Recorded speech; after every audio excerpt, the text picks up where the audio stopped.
Hello, welcome back. This is Jacob, and today we are going to be continuing the narration and character voice acting for the Such Is the Joy of Our Reunion story. Alright then, part 3 time, so it's time to do some plot, some reveals, and some other things in today's part. But before we get to that, as always, to anybody who bumps into this voiceover through this very episode, you can find the full playlist in the description of this very video, together with all the other Stewie stories neatly ordered from the first one to the current one. So if you're someone who is still catching up with those and seeing how the plot evolves over the years, essentially, as they're coming out once per year, enjoy! And thank you very much. But yeah, for everybody else, today's episode will be... it will deliver on some reveals, and it will be pretty interesting. But before we get to it, very quickly as well, I did see a quick little reminder of something in the comment section of the previous episode, and that was the fact about Blaze, that she did some cooking outside of not just, you know, warming up noodles with hot water, but also did some other kind of cooking before. As portrayed in the Rhodes Island Kitchen manga. And honestly, thank you for the reminder. I think I don't think or maybe I'm just not remembering, but I don't think I've read the entirety of the Rhodes Island Kitchen mangas. I know I read a couple of them, but I don't think I've seen all of them, quite honestly. I need to go back and reread all of them, honestly, because it's been a while, it's been some years, and I honestly do not remember them. Those, I think those I quickly skimmed over at some point when they finished being uploaded completely onto the official site for Arknights. So yeah, I'm gonna have to revisit those and see the stories in them. But yeah, Blaze did some cooking. Quotes. But yeah, anyway, let's do the quick little recap of the previous part. So for those of you who wanna skip that, timestamps are as always down below in the pinned comment in the comment section of this video. So then, for those of you who are staying, let's begin. Last time we continued to the story with Blaze and Jingju as they were going all over Baizao in search for the tangerine cakes that Blaze is looking for. Later they run into Yu, who was totally not following them the entire day around, and he suggested Blaze should enter the Dingfeng Lu chef competition to meet with Chef Mo to ask him about the cakes. Lazy, in the meantime, has a run-in with a junior drill master who is also from the Imperial Guards. The drill master, however, gives Lazy a friendly warning to not stick her neck out too far. Back at Yu's restaurant, the young chef is giving Blaze a crash course in making longevity noodles, but sadly he did not calculate for Blaze's cooking skills. While that is happening, Lazy goes to the academy to search the database there for clues on Gu Xuan. As she is looking, she gets found out by her old teacher and person who seems to have partially raised her, Professor Jing, aka Zuela's mother. Professor Jing then helps Lazy narrow down her search, and she manages to find a trace about Gu Xuan. At the restaurant, we see Blaze succeed at making the noodles and Yu gives her a seal of approval. We then also get treated to a scene with Zuela looking for his father. He can't find him, but he does find Taihei, who might be in worse shape than before, but is still back in action. Back to Blaze, we follow her as she's entering the competition at Dingfeng Lu, and while she is doing that, Lazy is also there on her own, conducting her investigation. Blaze manages to super luck her way through the competition all the way to meeting Chef Mo. She prepares him the longevity noodles, but it seems that upon tasting them, Chef Mo remembers something and is enraged. As that is happening, the restaurant catches fire. Lazy manages to corner the person responsible for the fire, but they manage to escape in the mess. After the fires are put out, Shenxi arrives at the scene to put the whole place under lockdown, and she takes Lazy and Blaze with her. Then, all the long way over in Lungmen, Wei and Wu receives an invitation to the feast and a stark reminder of his departure from Baizao all these years ago. Fumizuki also gets a chance to prove once more that she is a total badass. Lazy gets then pushed into stepping down from the case about Gu Xuan, and she has to tell Blaze a lie about why. Meanwhile, Chef Mo arrives at Yu's restaurant and tells the story of why he was so triggered by those noodles earlier to Jiang, who is there alone. It seems that once upon a time, you saved his life with that same dish, and he was desperately trying to find him all these years, but you keeps avoiding him. He then leaves and gives them a letter for Blaze that states that she has passed the exam. Blaze then arrives at Yu's and is given another letter. This one is from Jiangzhu, inviting her to her home, the Ning Manor. And yeah, that is pretty much where we left off last time, so let's continue.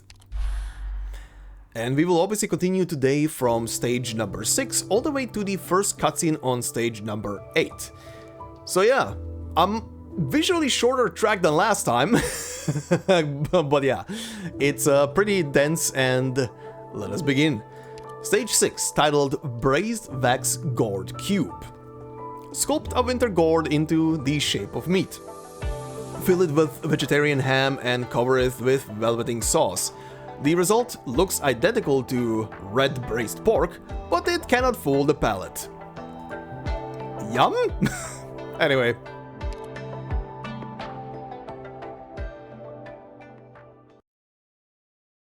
You came.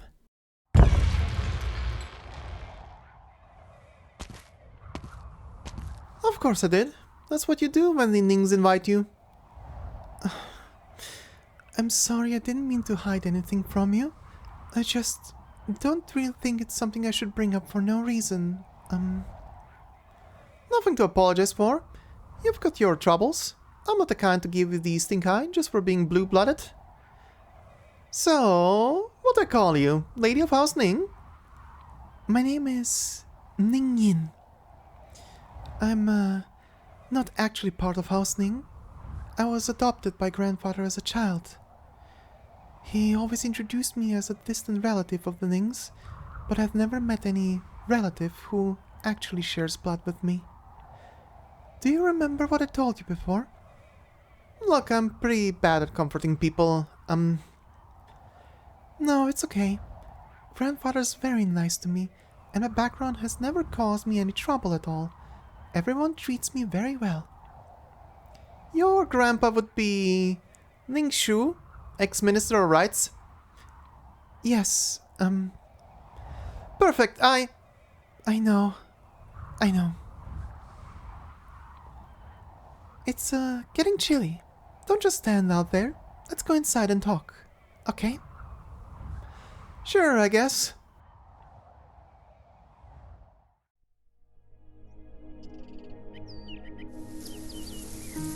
The corridor meanders on, through a rock garden and a bamboo thicket, then between the two halves of a lotus pond. A cool breeze brushes through, the autumn waters softly ripple, and in them Blaze's reflection follows behind Ning Yin's as they pace across the bridge. The two pass through a deserted room, packed up belongings and dead leaves strewn everywhere. The courtyard is messy, I know. Not presentable to guests at the very least. I apologize. The whole family is moving out of here soon. Grandfather can't take Baizao's dry climate in his old age. We're planning to move back to the old place in Jiangnan.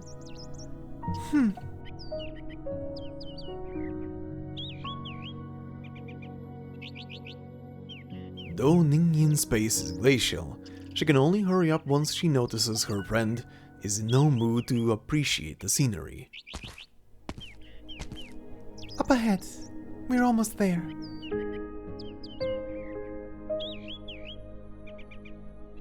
Take a seat. I'll fetch some tea and refreshments from the kitchen. Our house cooks are all on leave, so I can't serve you much more than some cold sides. No need to bother. I can't stick around long. Are things that urgent? Well, alright. Ning softly closes the door. The chirps of fowl outside fade. The room grows heavier with silence. Alright, tell me why you invited me here. I'm sorry. I was going to look for you yesterday actually, after the fire at Ding Fenglu. But I overheard your conversation with the Deputy Minister of Judicial Review Office and Chef Mo. And Blaze, I might have met your father before.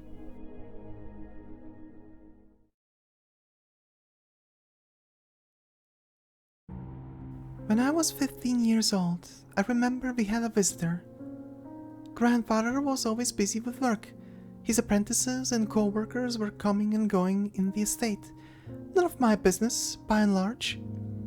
But slowly I realized an extra person had moved in, wearing blue, low-ranking mandarin's robes. Every time I saw him, he was alone, as if other people just weren't his concern. At first, I didn't really pay attention. It was later that year, on my birthday, when... Like every other year, Grandfather would hold this great big birthday dinner for me, with lights and banners strung up everywhere, and friends and family all around. Not that I knew more than a handful of them. They were chatting the day away, and about what? I had no clue. So eventually, I sneaked out of the dinner, and nobody noticed when I did. I wandered around the courtyard for ages, bored out of my mind, then scampered into Grandfather's study on a whim.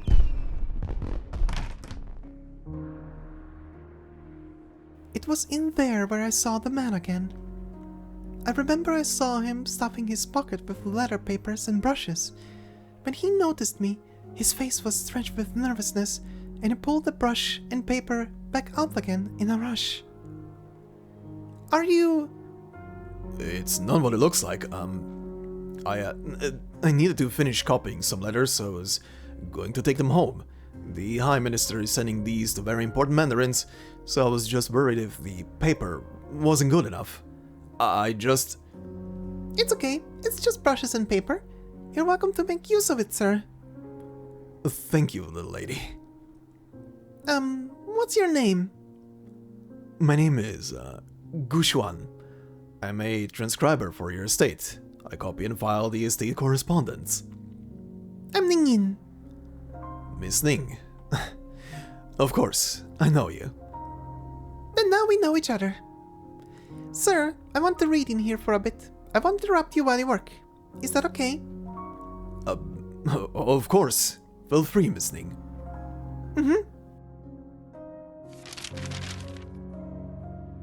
Miss Ning, are you into these history books? Grandfather always says one should view history as a mirror. We must use it to study our ancestors' wisdom and character and learn from their teachings. But I think reading's just fun. It's like all these amazing people recorded in texts are coming to life before me, and they're all my friends.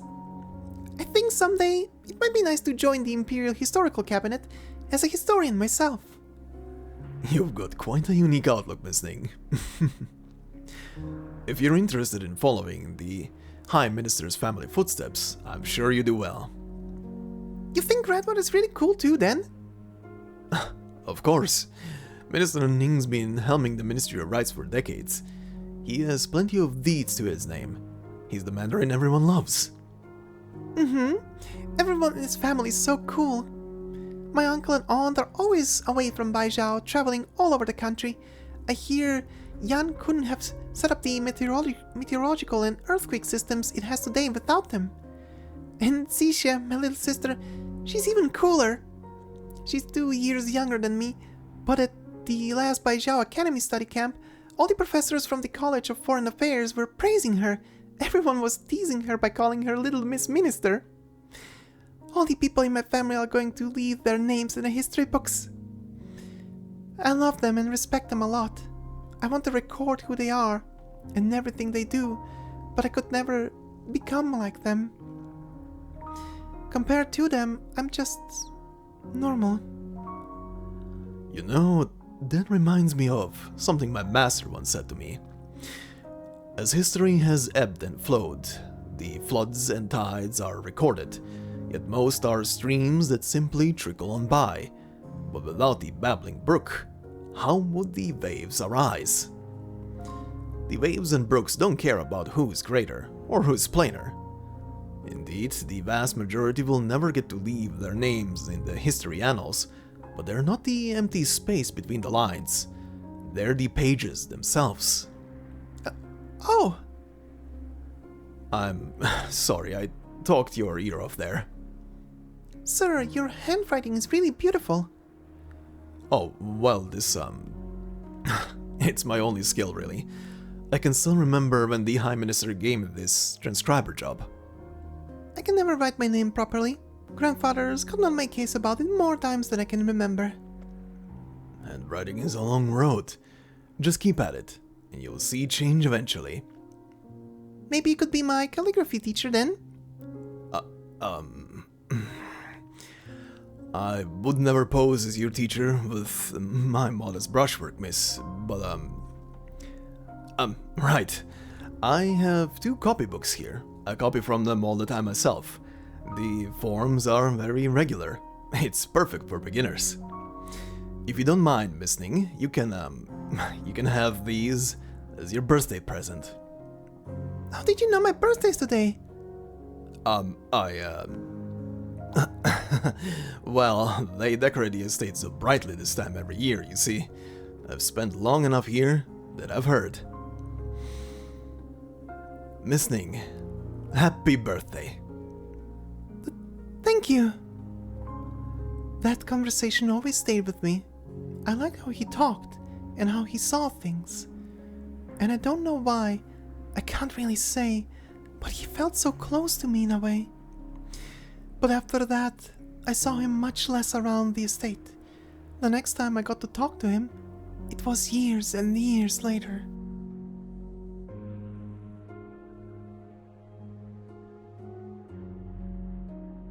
Grandfather's colds has lasted for a month by now, and it's still not getting any better.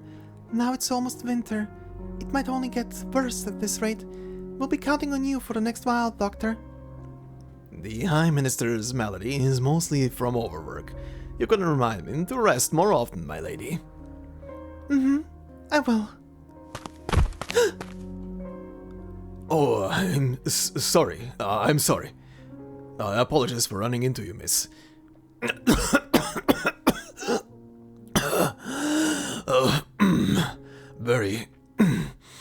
Very sorry. It's all right. Sir, are you okay? Why don't you sit down and rest for a while? You really look quite ill. I'm fine. I'm fine. Sir, you dropped your... Sir!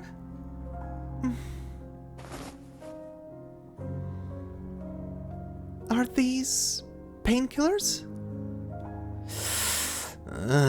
Strong painkillers at that.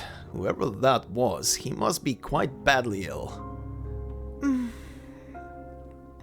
Doctor, if you're free, could I ask you to attend to that man too?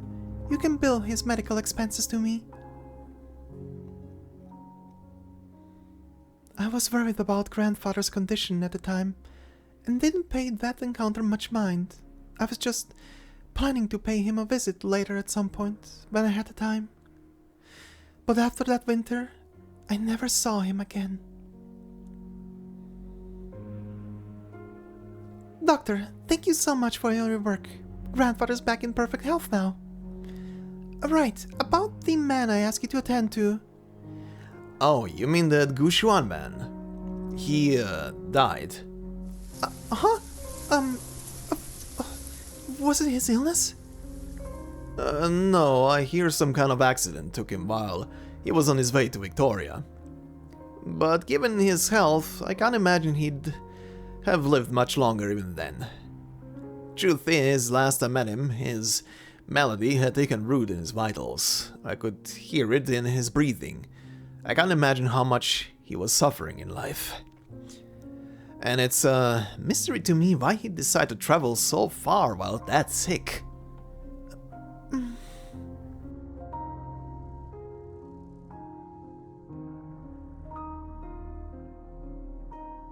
This very room, it was the study Sir Gushuan was using. It's been 10 years since he passed away. The place has gone through some changes in that time. But,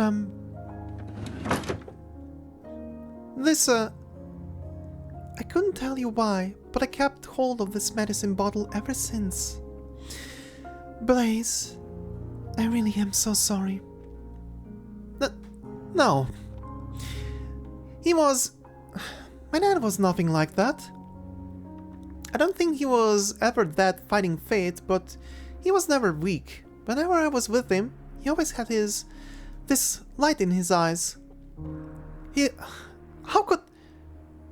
Even now, I'm not sure I understand Saraguchuan, but I know he was a warm, gentle person. I could tell. I blame myself over and over for not being able to do anything more for him. Why are you bothering to tell me all this? I know you suspect that my grandfather was somehow behind your father's passing. At the point, I can only tell you what I know, but... You told me all of this just to try to convince me Ning Xuan is innocent? No. I just wanted to implore you, please, find out the truth. Whether for Saraguchuan's sake, or for the sake of the truth itself. Whatever that truth even is. Are you... You don't have to tell me twice. I am gonna get to the bottom of this.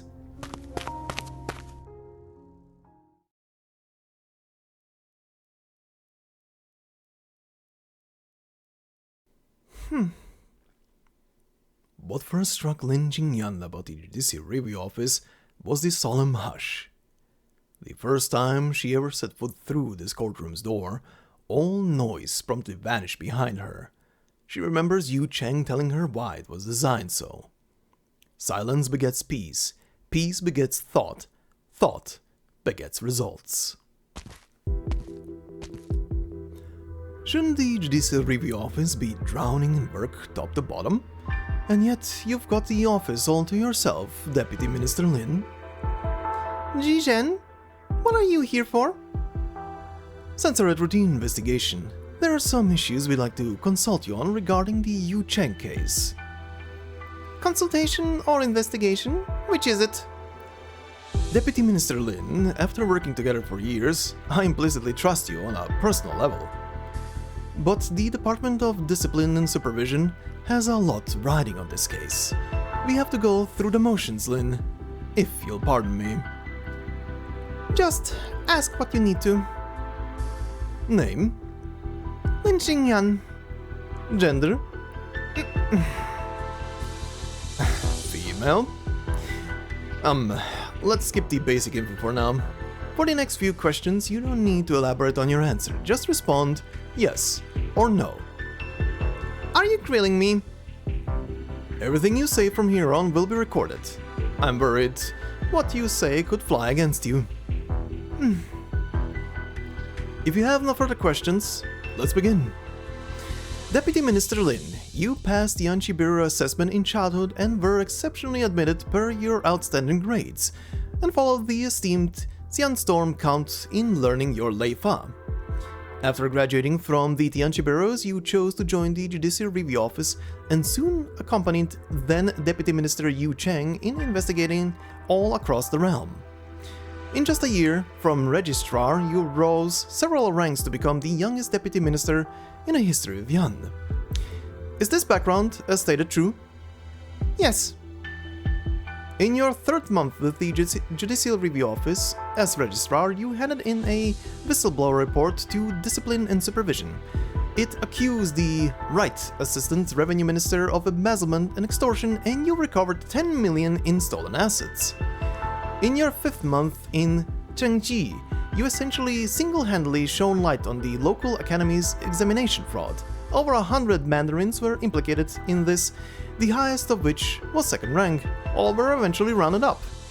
Upon becoming Deputy Minister, you handled the case of former Judicial Review Office Deputy Minister Yu Cheng forging evidence, causing him to be expelled from the office's Haram Pavilion, with all status stripped from him thereafter. Are these case histories as stated true? Yes. With an academic background like this, surely everyone lauds you as a young up-and-comer blessed to the gills with talent. And yet people can't help but wonder, What gives such a green-hand Mandarin the courage, the capacity to handle these cases? Can you get to the point? If I'm remembering right, your good mother and father were Tianqis at the Chamber of Heaven's Designs, spending years building much in the north, even being vested personally by the Trulong. The Lin family is a well-bred one, many Tianqi giants in its line, and on top of that, rumor has it, they're quite closely knit with the Lord Exorcist's household. As for Tianstorm's count, I think even the rank fails to sufficiently capture your Shifu's importance to Great Yan. Are these relationships, as stated, true? Jizhen, what are you doing? You need only answer yes or no, Deputy Minister Lin. Don't think I'm deaf to your connotations. You're trying to say it was only by leaning on my background that I could take on judicial cases all these years? I certainly didn't say that at any point. Having known each other for years, I would never doubt your integrity. The Lin Qingyan in my mind's eye has always been a pursuer of justice. What violin do you not pursue now? Jizhen, just why did you come to see me today? How much do you really know about the Yu Cheng affair? As I just said, I'm here to see you today on routine business. As for the Yu Cheng case, what I heard in the courtroom that day is all I know. What makes you so dead set on the case, Censor Jizhen? Before you decided you'd investigate it, I remember we actually had an argument. I'm going to speak out of line here. The whole stripping of his rank aside, I really do respect people like Yu Cheng. Now of all times, you're going to defend him again? If a law enforcer does not themselves abide by the law, that's abuse of power. That goes for every last member of the 3 organs of justice. What kind of double standard could you possibly be applying here? No. The Judicial Review Office's verdict is settled on Yu Cheng's mistake. I've little more to say there. I'm just very curious. What kind of truth could have pushed him to such means to find it? You must be more familiar with Yu Cheng than me. In your opinion, was he a smart man? Naturally. When it comes to sniffing out lies and chasing down leads, I'm no match for him. Then did you ever wonder if, supposing Yu Cheng truly intended to cover up his own forgery, you should have been able to make such short work of the case? You're telling me he let me find him on purpose? What for? That I don't know, but he put you in charge of the Scrollery fire case. To an outsider, I don't think I can say that Yu Cheng had no faith in you. You've been all over Baizao the past few days investigating that case. I know that. I've heard as much. And yet, since yesterday, you've been loitering in the Judicial Review Office, acting like you've been grounded. I can't help being curious. What made you go and give up on pursuing this case? Are you afraid of offending the High and Mighty? No, that's not like the Lin Qingyan I know. Did someone lofty crack down on you? Can't be, I think. You're sitting here in the office after all, not in a judicial prison cell. If not that, then all my pondering can only produce one answer. You're scared that if you continue, you'll implicate someone you know. Seems I guess right. In the thick of things, your concern clouds your judgment. It's like you've forgotten the simplest of truths. Don't miss the forest for the trees. If you can't hide it, you may as well tip it out. Show it some sunlight. Mr. Censor, you've really served up a lesson for me today. Not at all. I think the hush of this office must have helped you figure out plenty by yourself. I know what I must do.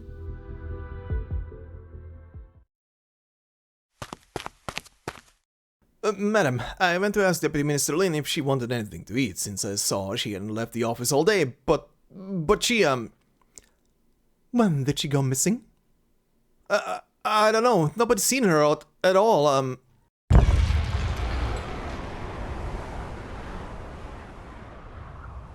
biting chill gusts through, the stiff breeze curling papers and sending them dancing madly through the air. A wide-open window clatters against its wall. On the table beneath it, a ceremonial gown lies neatly folded and topped with a document, pressed down in place by an inkstone. It is Lin Qingyan's written resignation.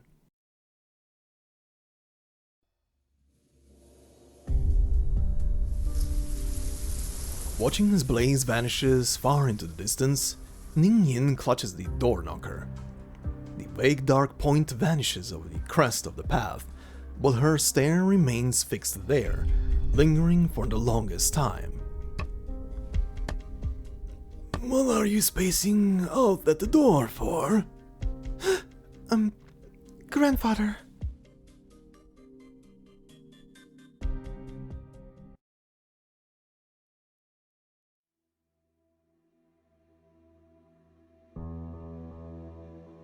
Your friend left so soon? She won't even stay for dinner? She had urgent business. She couldn't stay. Even as a child, you never brought friends over. Here I thought I could drop in to see what she's like. I don't know if we even count as friends, really. Seeing the dejected Ning Ying, the old man tries to think of something to say, but can't. He simply reaches over and brushes a leaf off her shoulder. Almost time to move. Plenty of things still on your plate, huh? What about you, grandfather? For days I was all raring to go home. Now that we're about to, I look around at our little garden and I think, oh, if only I could stay. Do you remember? It was here in this pavilion we laid out some sand and grabbed the stick, and I taught you how to write one stroke at a time. You said by next year you'd be writing all the estate couplets for us. Then you spent 2 months with me learning, and after that you had to give up. But by next year you really did write me a couplet. Bountiful blooms and a full moon, may joy last forever. I'm surprised you still remember, grandfather. How could I forget? Another year, another mid-autumn. How quickly the days pass. The two of us haven't chewed the fat like this in the longest, have we? Grandfather to granddaughter. I've been out constantly, and you're always occupied with guests. We hardly have the chance to meet. The whole family's leaving the capital after all. Quite the headache. But things will settle down once we're back in Langyi, and we'll have plenty of time to chat along the way. Are you almost done with writing that book of yours? Grandfather, I don't think I can come back to Langyi with you. When did you make up your mind? Ning Yin shakes her head softly. She falls a few steps back. You're returning home, grandfather, like a leaf returns to its root. It's human nature, the whole family sympathizes, but the journey is meandering enough to make us worried. The Nings are bursting with talent. Everyone's work forms a cornerstone of Yan. Compared to them, I really am the lone choice to accompany you back. But frankly, I was always a distant orphan from Langyi anyway. It was because you took such pity on me that I could spend these decades at the Ning Manor. If I go now to Langyi, I go back to where my long-gone parents once lived. That was your thinking when you asked to accompany me home?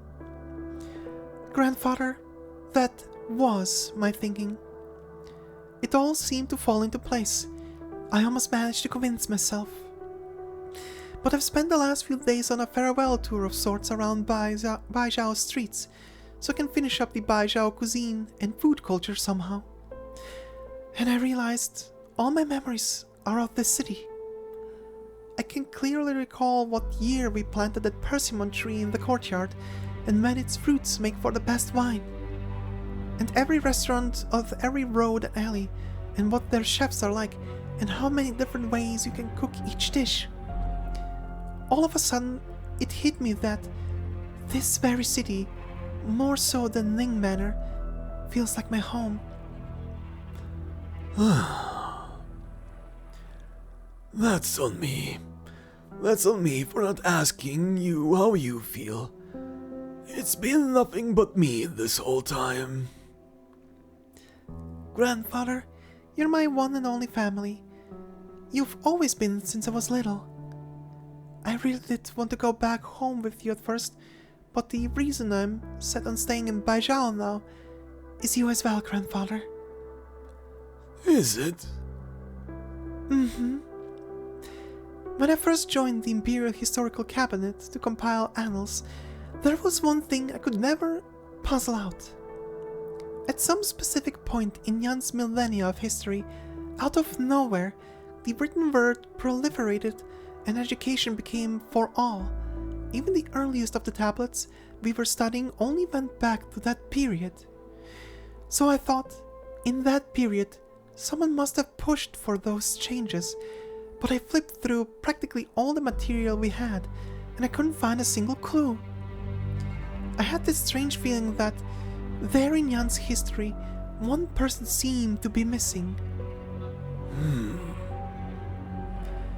Then one day, I met someone strange at a Go Club who told me the story of that person. I thought he was just a yarn-spinning storyteller at first, but as I further researched, I gradually found all his stories to be corroborated. According to him, she was a gentle person who gave her heart and soul, her blood and sweat to the well-being of the people, and she gave too much. But how could someone as good as her fail to leave her name in our annals? That was when I realized that our history book isn't a container, but a sieve. The stories that stay behind are few and far between. Grandfather, I want to record your story. But then I look back and it dawns on me that for all the years I've spent with you, I can't even write with any clarity about what kind of person you are. Ning Yin finally lifts her head and meets the old man's eyes. She waits for his reply, his answer to her unspoken question. She's waited for so long.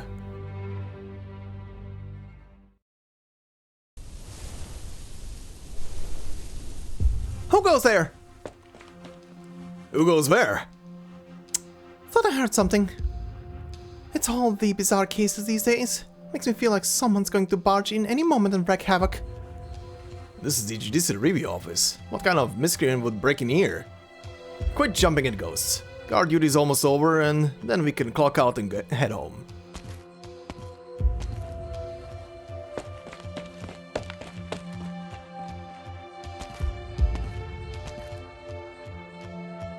Just wait a second, then enter through the front. Say you're here to report a case, then find a floor map on the way to the waiting room. The window in the waiting room yesterday faces north. The judicial entrance faces south. Behind is a high perimeter wall. Ling Jingyan's office is third floor. Get out the window, climb up these sprinkler pipes, and no one should notice me. Tamete! Once I find her, I'm gonna sock her in the... Who's there?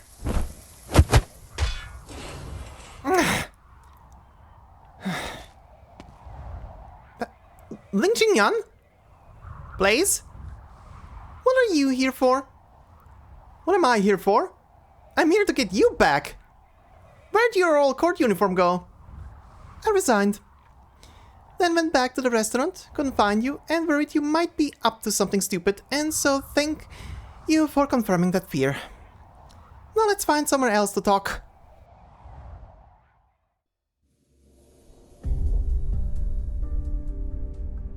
You're telling me that all those years Gushuan was staying at the Ning Manor? Well, how did you find out? Never mind that. Now you can tell me exactly what that means. Mr. Ning's involvement in the Gushuan case runs deeper than I ever thought. He was clearly hiding something in his previous testimony. I did suspect he was the perpetrator, but going by Mobofu's testimony, when Gushuan was sent to death row in the fallout of the old case, Ning Shu was the one who got him out. Knowing that, he wouldn't have a motive to try and get him killed again. And the most key thing, I had no idea before that Yu Cheng had contact with Gushuan so early on. Whatever's connecting this string of events, it's likely more complicated than anything I've imagined. See, I'm still curious. All those years ago, my dad came to Baizao on his own, and what the hell for? Yes, that's the key question. Blaze has no clue about the 2 lives Gushuan lived. If he was a fall guy in that incident, then why would he return to Baizao 1,000 years after the fact and plant himself in the middle of the maelstrom? Ning Shu's position, Yu Cheng's scheme. We still can't draw an outline around any of these questions. How should I let Blaze know? Hey, you know I can tell that look on your face. Come on! What's our next move exactly? Blaze, about yesterday. Forget about it. I know you, it's my duty types get the urge to do a little weird stuff now and then. Not my circus, I'm not arguing. Just don't ever tell me any stupid crap like I'm sending you back for your safety again because... You're still trying to ditch me? Blaze, trust me, I will see this case through to the end. But you can't stick around in Baizao any longer than this. Do as I said, leave within 2 days, head to the Lungmen office first. But you can't stay there for too long either. So once you're reorganized, get back on the road straight away and leave Yan as soon as... Over my dead body. You don't trust me to keep investigating? I mean, I do, but you're out of a rank, you're out of a job. How are you gonna investigate? I'll think of something. If Yu Cheng can resign and investigate in secret, then so can... I have an idea. Let's do this thing a little more thoroughly. What's your plan? Blaze pulls a letter from her pocket. It's the chance Mobofu gave her. Now it's both of their chances. Not like we're gonna get anywhere just running around town. We'll head to the Feast of 100 Delicacies, go straight to the True Lung, and ask him to explain all this.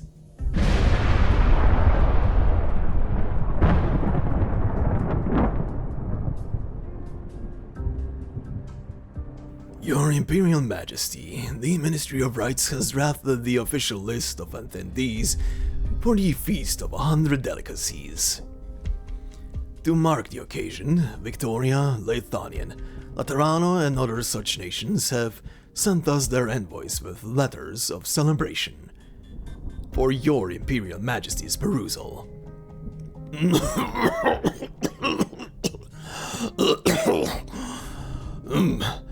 Your Imperial Majesty, the Ministry of War and Sui Regulator have finished drawing up joint battle plans.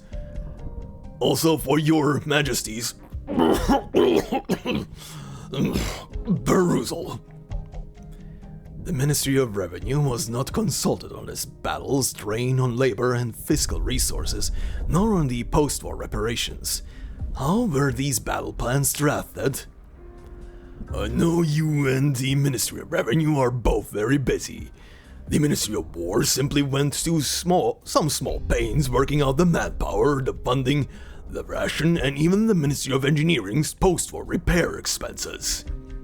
And now you can read through, together with His Majesty, since we're having an audience and all.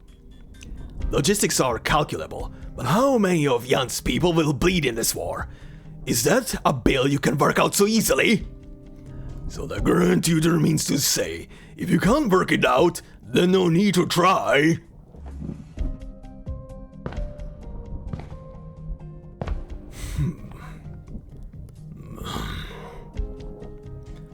It's autumn.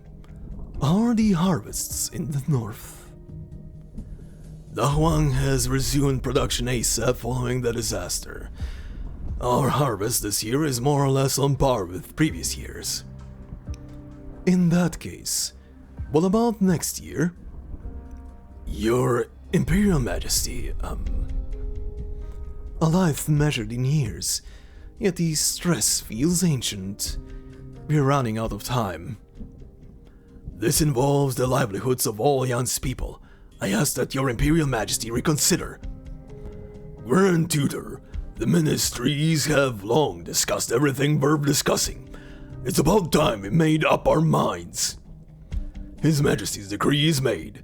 We simply await his proclamation at the Feast of 100 Delicacies. It's growing late. It looks to rain. The two of you can leave. May we be excused.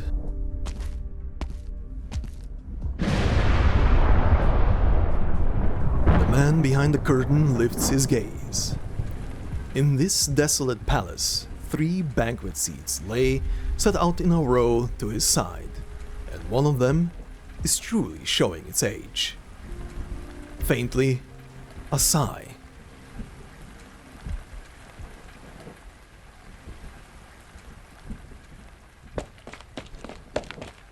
Oh, trust this rain to come from nowhere. I'm soaked. Autumn drizzles and cold snaps. We'll be out of fresh vegetables in a few days at this rate. I didn't even get to rustle up this year's winter clothes. Chef, I think we're forced to start our winter pickles now. Get your mess of stuff out of the storeroom as soon as... Chef? Blaze? Jingzhu? Where'd everybody go?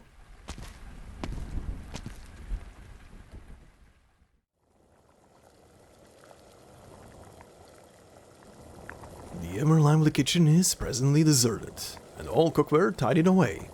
The cramped space seems a good bit wider like this.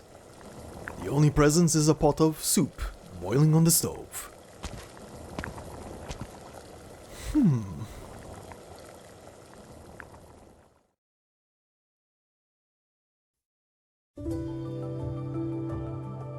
Okay then, there we go, a couple of reveals immediately, well, reveals in between the characters at least. Jingzhu revealing that she is a Ning, well, an adopted Ning to Blaze, Blaze also learning from her at the same time that she has met her father at one point, or 2 points at least, and talked to him briefly, which again is very very heartbreaking thinking about, because obviously that is her dad, and her dad as well, and you know, this is a family matter. This is definitely a family matter of a certain magnitude happening here. We'll see. At one point they will realize, right? At one point they will realize who they are to each other. Just need to be patient. But yeah, that scene of dad meeting daughter, but dad being unable to tell daughter who he is and who she is to him, but Jingzhu definitely feeling something towards the old man, being like a familiar feeling essentially. Oh, good God. Heartbreaking. But yeah, stuff is happening, and also Blaze and Lazy are doing some very, very crazy stunts as well. On top of it, like, well, going to the feast, uninvited. Lazy also quitting her job is quite a step. But, yeah, let's see how this is gonna continue. Moving on to stage number 7, titled Meaty Platter. A platter of meat from 5 kinds of beasts. An official once presented this dish to the Lung at the Feast of 100 Delicacies, advising the ruler to take equal care of Yan's people from all walks of life.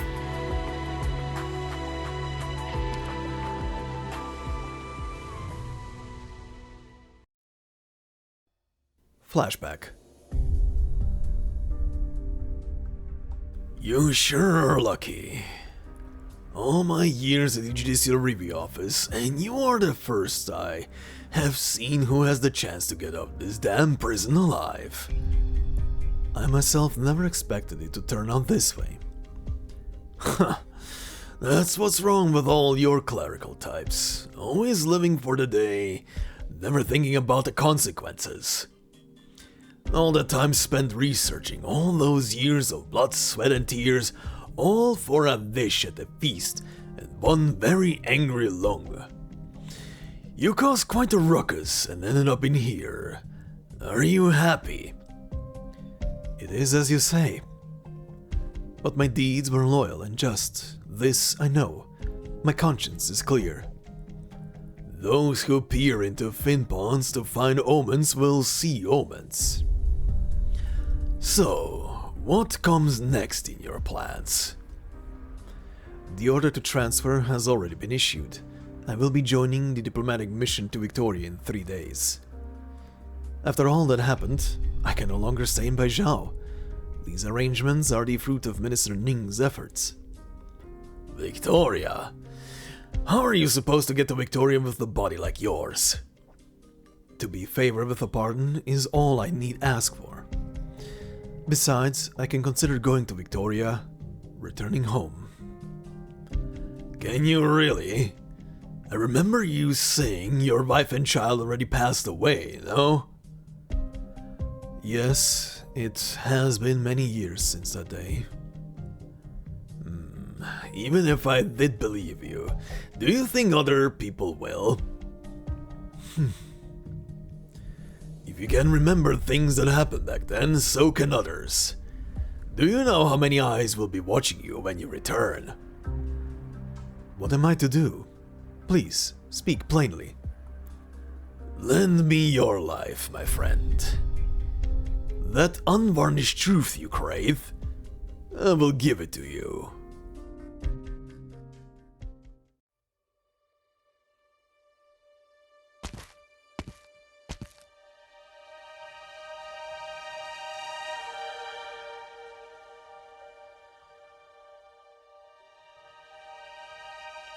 The first time I came to Baizao to further my studies left a deep impression on me.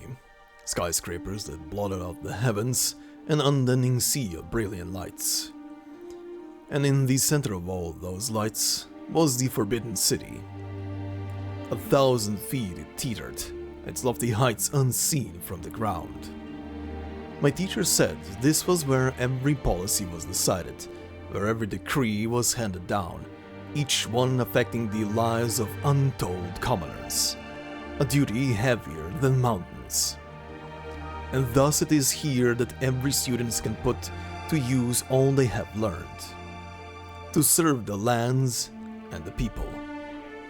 But when I stood here in the flesh, facing that palace of edifice and high walls, I felt a chill sap away my breath.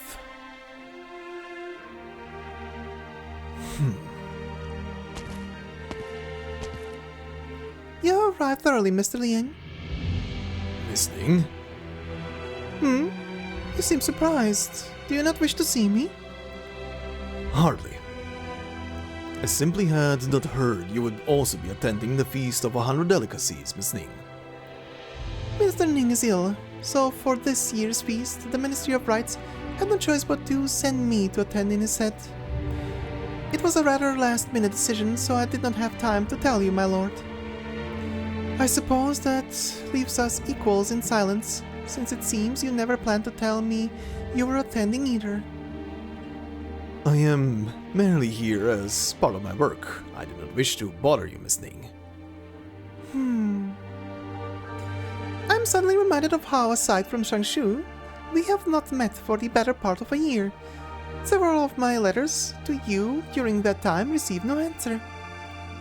It can be hard to put words on paper, and I find myself often mired in official business. I've been negligent in maintaining my side of the conversation. I cannot deny your blame, Miss Ning. Where have I mentioned blaming you, my lord? During your time as magistrate, even the smallest needs of your hometown never left your thoughts.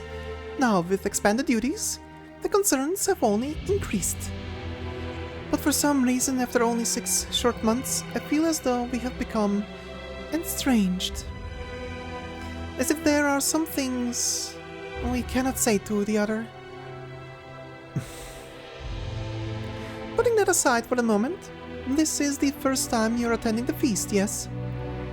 Yes, my early years were spent in Shanshu, so I had little opportunity to take part in government events such as this. Major topics are often deliberated upon during these feasts. The question this year is, what decision will His Majesty make in regards to this war? I dare not make any sort of wild conjecture on His Majesty's thoughts. But you are a clever man, Mr. Liang. Your conjectures are always correct.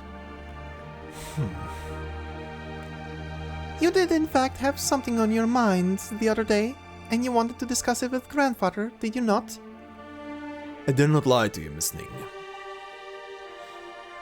Phrase it how you will. I am always happy to hear that you wish to see me.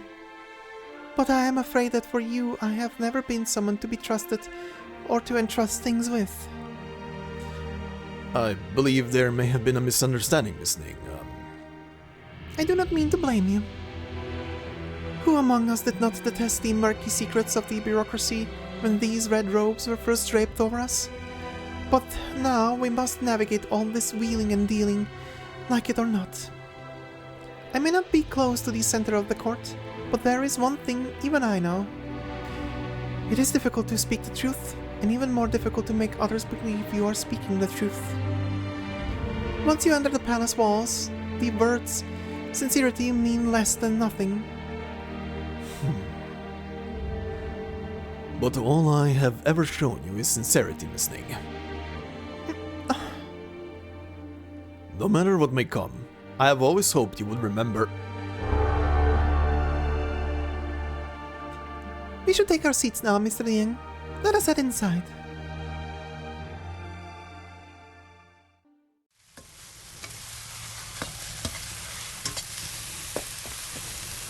Come on, step on it. Check over your ingredients one last time when you're done. The guests are already seated. We need to start serving as soon as the order comes in. Inspect all your ingredients. Check on these stews and soups while you're at it. The bliss soup on stove number 90. I don't know how, but the color seems to be a bit off. What? How many times did I say to cut the ingredients into finger-width cubes? No more nor less. And it's supposed to be on the fire for 20 hours, no breaks. Someone must have screwed something up. Alright, move aside. I'll come and have a look. Hey, over here. Why are you still wearing those clothes? Scared people won't notice you or something? Formal dress for formal occasions. I kept these clothes at home just in case. But this is the kitchen. Don't you have anything more suitable to put on? No. You... Hey. Is disguising yourself not something natural for judicial officers? What nonsense are you talking about? Deputy Minister at the Judicial Review Office is not some undercover ghost. Though I have found myself sneaking around a lot lately for some reason. Alright, enough muttering. Change into these clothes. You follow the army of waiters into the banquet area as they're serving up the dishes, then change back into your fancy robe when you can. Fine. Huh. This kind of infiltration really does make me a little nervous. You said you were going to stand up to see justice restored, so if you make the Trulung mad, is he just going to arrest you right away, or is he going to... There is a tradition of remonstration during the feast of 100 Delicacies. Besides, we're just going to request a reopening of an old case due to inconclusive evidence. Why would the Trulung be mad at me? Although there is one thing. Which is? Have you ever thought about... What if the truth we managed to dig up on this case turned out to be the complete opposite of what we thought? What if you found out everything around you was one big lie? What are you talking about? Didn't we do all this to get to the truth in the first place? If it's a lie, we'll smash it to pieces. Why the hesitation? We've come this far already. What choice do we even have? Okay. Blaze, I think... Your father, he was likely a good man. Huh? Why this all of a sudden? Promise me this. If something unexpected happens, you must take care of yourself for... Shh! Someone's coming! Hi! Under the stove!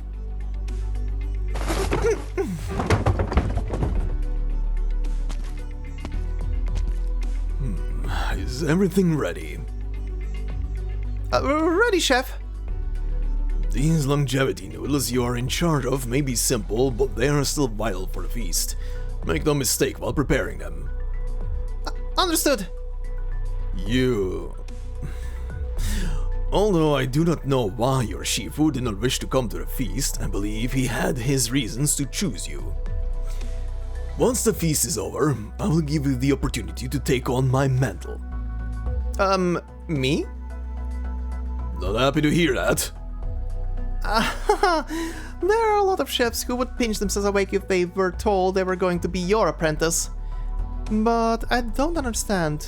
Why are you entrusting all these skills you've learned your entire life to only one person? Nonsense. Do you know just how many examinations a Ding Feng Lu head chef puts their prospective students through before they choose an apprentice? Not to mention the fact that my own Shifu was the one who panned the book of foods with recipes from all 4 major cuisines and has served us well for decades worth of feasts. Out of the hundreds of chefs in this Ding Feng Lu kitchen who have honed their craft for many years, Shifu chose me to take the reins. Just me. Generations of exquisite artisanship in these hands. You'd let anybody smudge it? But no matter how exquisite the artisanship is, you're making the dish for people to eat. Well, what I mean is teaching a single apprentice who is good as you really more important than teaching a bunch of chefs who can do a decent job? The more you teach, the more can cook, which means even more of you can enjoy tastier food or something. That's enough of your disrespectful rubbish. Focus on your noodles.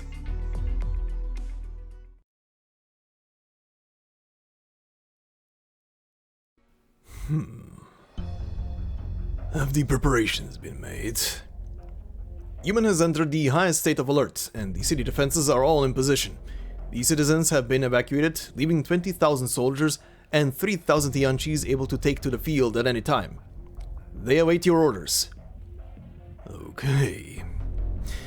Let us see if the moons wax or wane in our favor tonight. General, the Grand Commandant's messenger has arrived. At this hour? Where is the message then? He didn't have one. All he had to deliver was a box of mooncakes. He said that the Grand Commandant had only one thing to say to you, General. Eat them while they're hot. Don't let them get cold.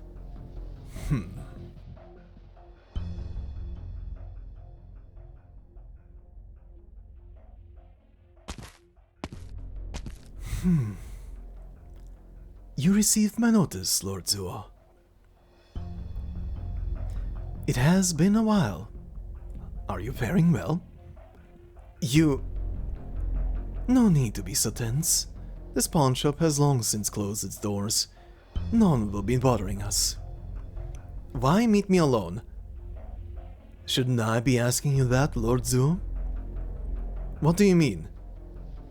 I opened this pawn shop on a whim during my stay in Baizao, and for a time business was booming. Every day I would see customers bring in all sorts of curios, scrolls, precious baubles, and odd gemstones. In the end, many of them were taken by my wandering younger brother and placed within his garden. The most curious thing was that all the customers who came by the shop had one thing in common. They were looking for me. You think far too highly of yourself. Well, since you have come to see me, does that not mean you have something to discuss, Lord Zuo? Perhaps I could answer 1 or 2 questions plaguing you. All I want to know is, why have you come to Baizao? If that convict has decided now is the time to declare war on Yan, all that awaits him is death and destruction. But I'm sure he knows that already. Indeed. My elder brother is skilled at the art of the gridded board and not else, though it is a formidable and well-honed skill at that. Do you still remember the Shanghai Zhong who appeared in Human, Lord Zuo? During the Sui Regular's analysis of the incident, we noticed traces of another Faramut proxy's actions. Bang is suspected of being involved. What are you trying to say? I'm sure you remember, Lord Zuo, that during that hunt 1,000 years ago, the Faramut of Yan were either put to the sword or banished. Has the Sui Regulator ever wondered, considering my brother was able to find one of them, could he perhaps have found more than just one? During the many years since the incident, the Sui Regulator have watched closely his every movement within Yan's borders, but have they never considered the possibility that one of his Wei Chi stones might leave the country? Don't underestimate our intelligence network. The Sui Regulator have never stopped keeping an eye on Faramut outside. If they make any sudden movements, our Faramutologists will surely sense something. I'm sure they did. They should be on their way back to Yan right about now. Please treat this information as my humble gift to you, Lord Zuo. How you use it is for you to decide. Why are you telling me this? You're one of the convict's conspirators, so why tell us his plans?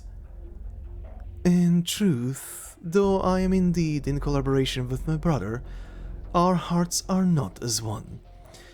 We have our differences. He insists on seeing a victor decided. I, on the other hand, prefer doing my business in a more amicable fashion.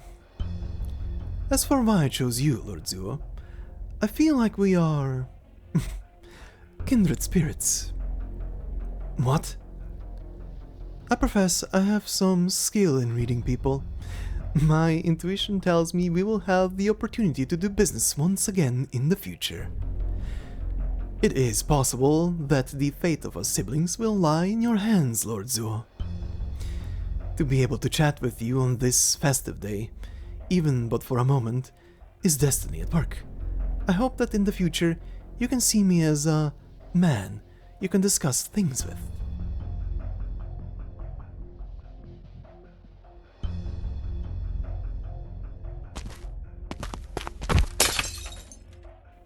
Ayo.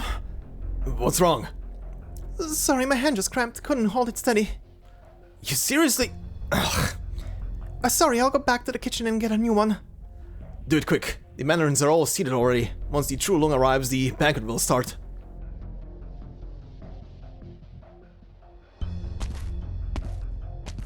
Do you need help, madam? Madam?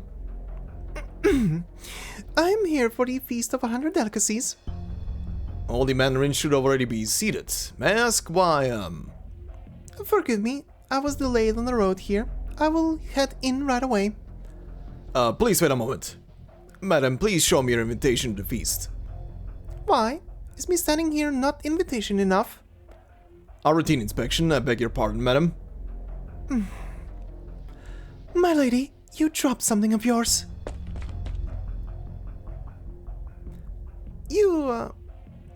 You left in such a rush. How could you not have noticed you dropped something so important? Good thing I spotted it. Ah, Madam Tang of the Ministry of Revenue. Please forgive my earlier impertinence. There are no further issues here, but the feast is about to begin. Please, take your seat as quickly as you can. That invitation is a forgery. It will only work the one time. Do take care when you're inside. I know you. You're one of the ladies of the Ning Manor. I'm also a friend of Blaze. I spotted her name on the chef roster and guessed at your plan. The rest you will simply have to beg forgiveness from the True Lung after meeting him. But don't you know, if this case is reopened, you'll be ruined. But the one most heavily implicated by this case would be Blaze, no? Didn't you already agree to help her find the truth? What else is there to worry about? Besides, if you really do manage to pull back the curtain on all of this, well, that's what I was after in the first place. Thank you.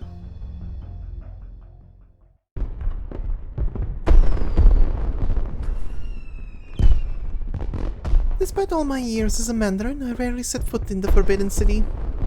I see towering palaces pressed up against the sky, majestic and stately.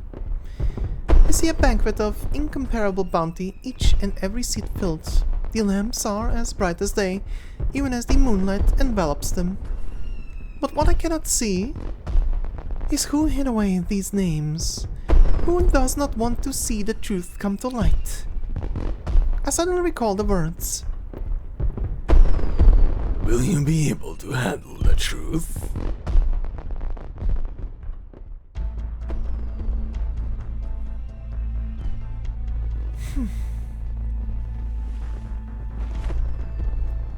Yu Cheng, what exactly did you see? How strange. The feast has already started, so why has His Imperial Majesty not yet arrived? No need to panic. His Imperial Majesty is busy. Something urgent might have come up. All we can do is wait. I heard he's been ill for a while now. What if it's something to do with that? Shh! Stop blabbering!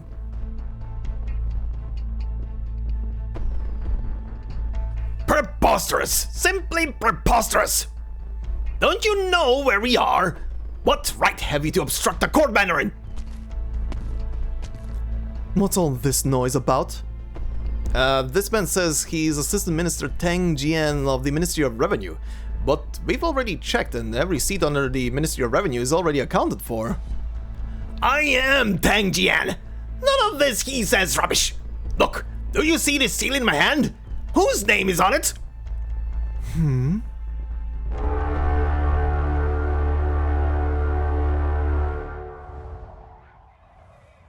All fall silent. 3 blasts of the horn mark the 7th hour of the night. The moons shine bright overhead, their lights so clear they wash away all color.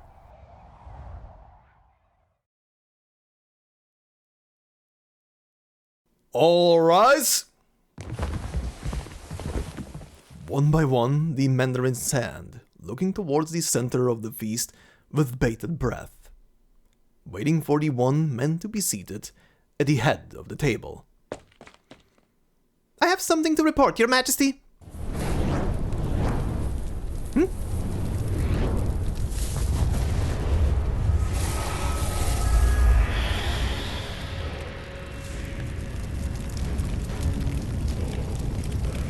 Fire. None knew where the burst of flame came from, but all it needed was a gust of autumn wind to engulf the entire banquet. The flickering flames act like wild beasts, brandishing their fangs and claws as they pace above and about the table. The wind blows and the beasts of fire grow and grow and grow with speed. The conflagration bloats and bulges, letting off unsettling noises. Some liken it to shouting, others to laughter. Bizarre flames pour like falling rain. Having already tainted the feast of 100 delicacies, they flit and flicker as they climb up the faces of the panicked mandarins. What's going on?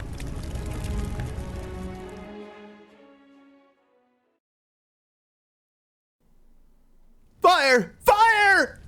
Assassins! Protect His Majesty! Guards! Guards!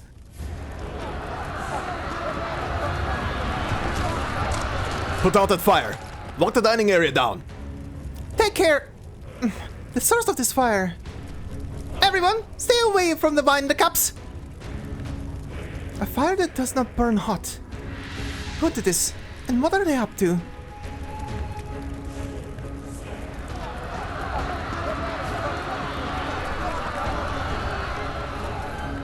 Lin Jingyan tries to calm down the panicked crowd, but her voice is quickly drowned out by shouting and screaming. In the midst of the chaos, she spots a familiar face. Their eyes met for only a moment, but she's more sure than anything. That person saw her attempt to cross the line of propriety in front of all. But the target is not her. Blaze!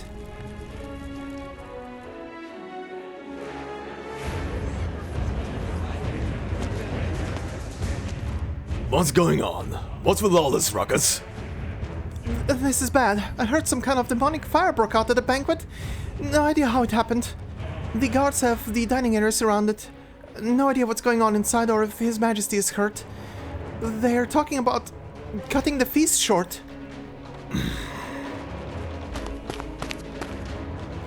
Ning Qingyan. We've been notified of unknown persons infiltrating the feast. We will now be conducting an inspection.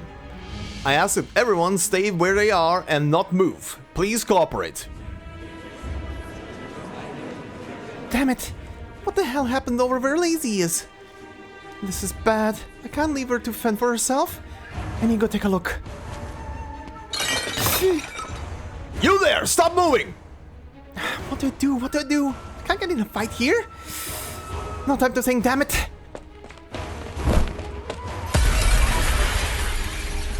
After her!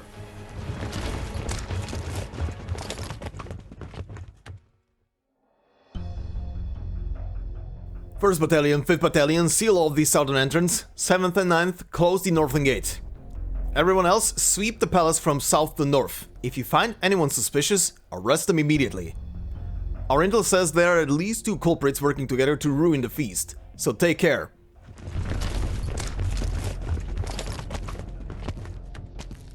So many guards. What a pain.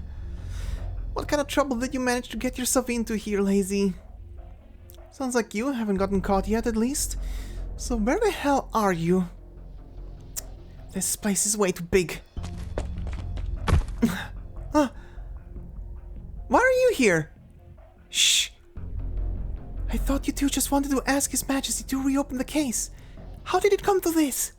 I don't know either. That fire's not our doing. But the timing... You need to leave, right away. There's no talking your way out of it, if they find you. What I need to do is save Ling Qingyan. Let me go look for her. How can I ask you to do something like that dangerous? I'm more familiar with the Forbidden City than you are.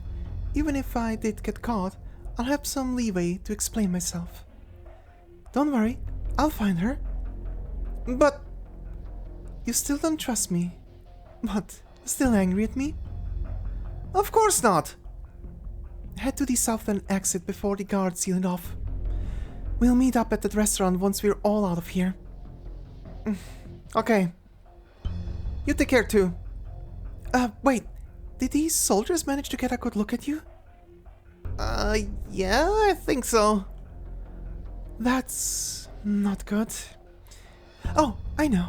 Let's swap clothes. Come on, get them off.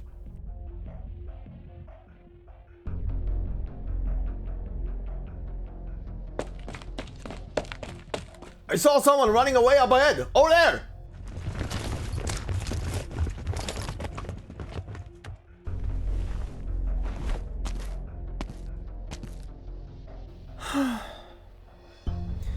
The dining area has been cleared out. Deputy Minister Lin wouldn't be here. But who started all this at the feast? I hope Blaze managed to make it out by now.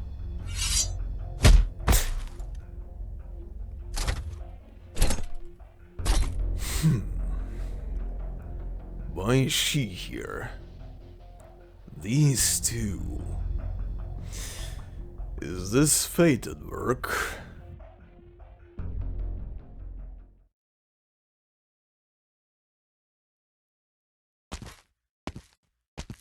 Looks like it's not too far away now.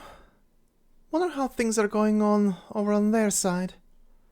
Found you. Who's there? So it was you.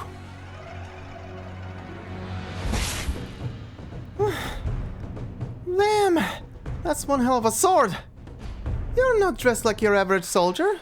What are you, a general? Save the chatter. So you're the one Lin Jingyan has been hiding behind her back. But why would she bring you to the Forbidden City? So I know it's impolite to barge in on someone else's banquet, but would you believe me if I said we didn't mean anything bad by it? What I'm trying to say is that this is all a misunderstanding. There is no misunderstanding here. The Imperial Guard have been searching for you for 40 years. You are her descendant. What are you talking about? Who's descendant? Who's her? You really don't know. No. It seems you're not lying. All this time you've been hidden away and nobody thought to tell you about your history? Haha, got me there. I'm pretty curious about it, not gonna lie. Anyone I can ask about it? But seriously, the Imperial Guard? Looking for me? 40 years ago, only a single child was unaccounted for in the family of a treasonous Mandarin. What are you talking about?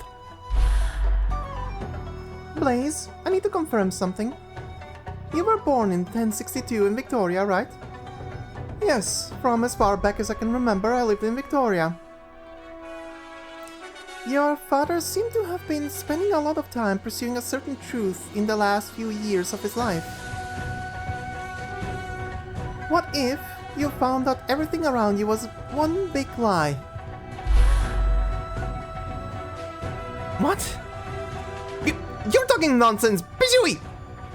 You are a person of interest. We'll figure out what to do with you after questioning. Come with me. Forget that.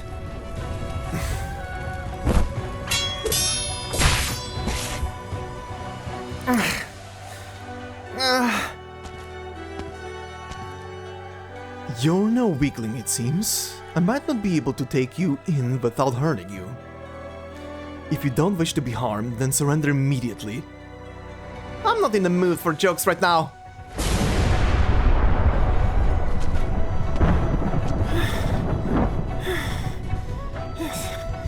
Didn't I tell you to save yourself if something happened? Ling Jingyan. Ling Jingyan's eyes meet Blaze's. She understands what has happened, but all she has to offer is silence. She turns and stands in front of Blaze, shielding her. Your deeds at the Judicial Review Office are worthy of my respect, Deputy Minister Lin, and I was kind enough to remind you before. It seems you have decided to completely ignore my warning. I'm perfectly aware what I'm doing. I don't need your reminders. You know who she really is.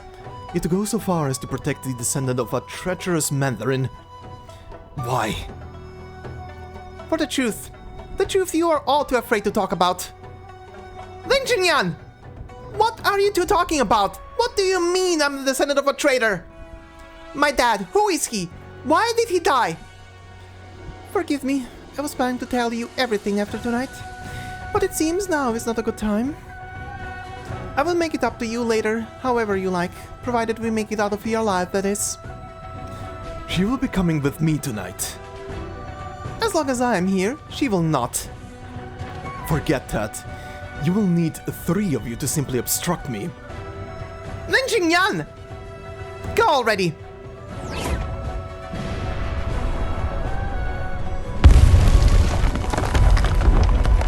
Burst of lightning blasts open a hole in the palace wall. Before the dust has even settled, a somewhat gentle blast of energy strikes Blaze. She is sent flying out of the Forbidden City, falling towards a distant patch of ground. Blaze has done these sort of high-altitude leaps countless times before as a form of dynamic entry into the battlefield, or wherever happened to need her. She has never once felt fear. She believed in her own strength and in her many friends. There was never any confusion in her mind either. She knew who she was. She knew where she must go. She knew what she believed in. There is no plot that can hold back her heat, just like how the mist of dawn cannot hide away the sun. But now, what awaits her is no longer solid ground, but an endless abyss. She closes her eyes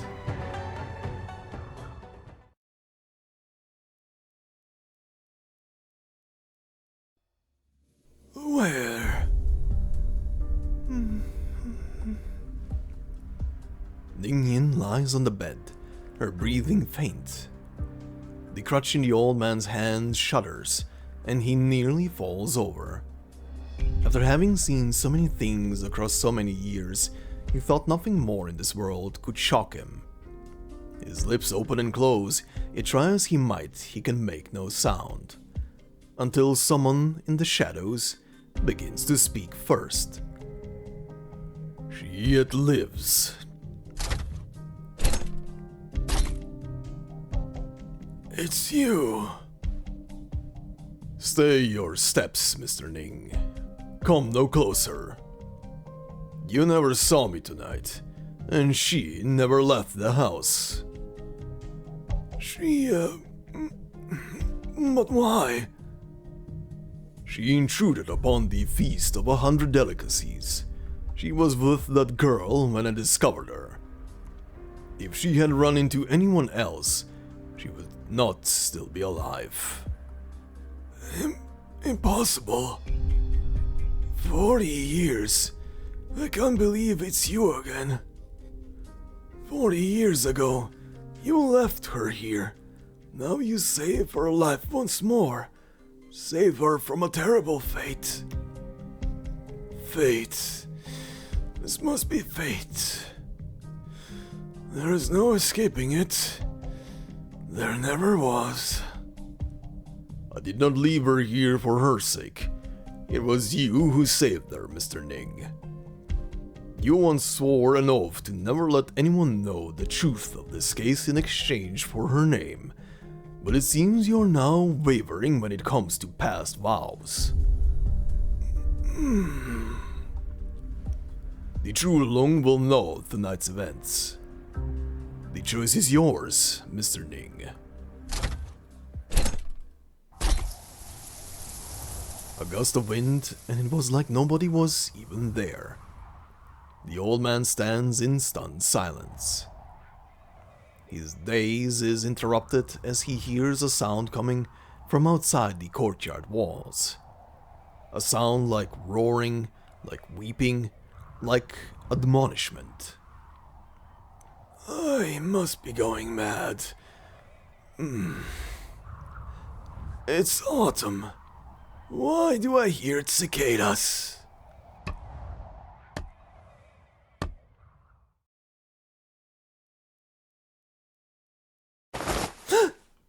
But where? How did I get here? Oh, finally awake, I see. I knew you were one tough feline. Look at you, as lively as a fin on a line. Jiang was making a fuss about calling a doctor. He was shouting so hard he forgot what time it was. How long was I out? Wait, where are they? Ling Qingyan, did Ning Yin come by here? Seriously, how did I get here? Alright, slow down. I don't even know where to start with all those questions. Last night I was on my way to the night market to get some cheap veggies when I found you lying down in the middle of the street. Thought you were drunk at first. I was worried you'd freeze to death or something, so I brought you back here. You were cursing up a storm in your sleep. Hypocrite this, swindler that, and a lot more besides.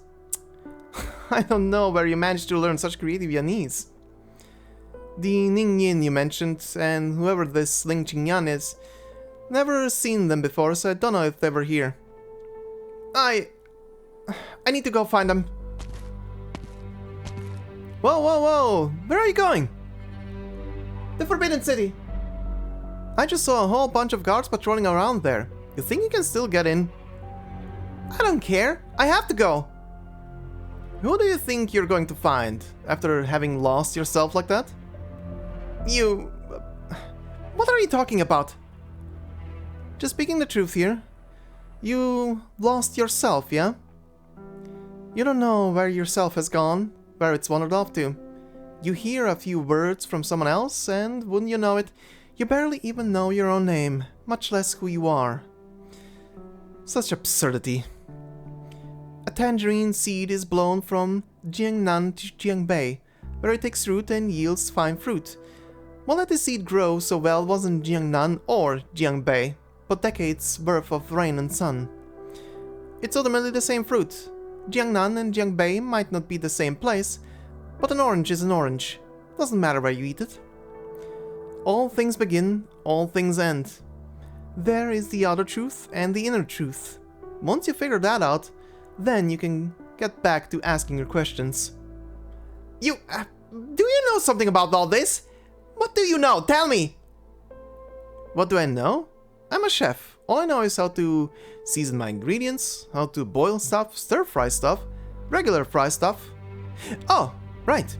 Seeing you reminded me of something. Weren't you trying to find authentic tangerine cakes? I think I know how to make those.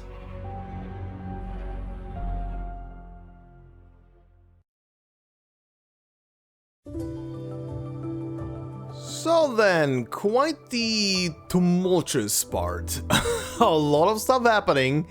But before we do anything else, first off, we do have one new enemy here, and that is the Reminiscence, abomination born of the influence of a Sui proxy.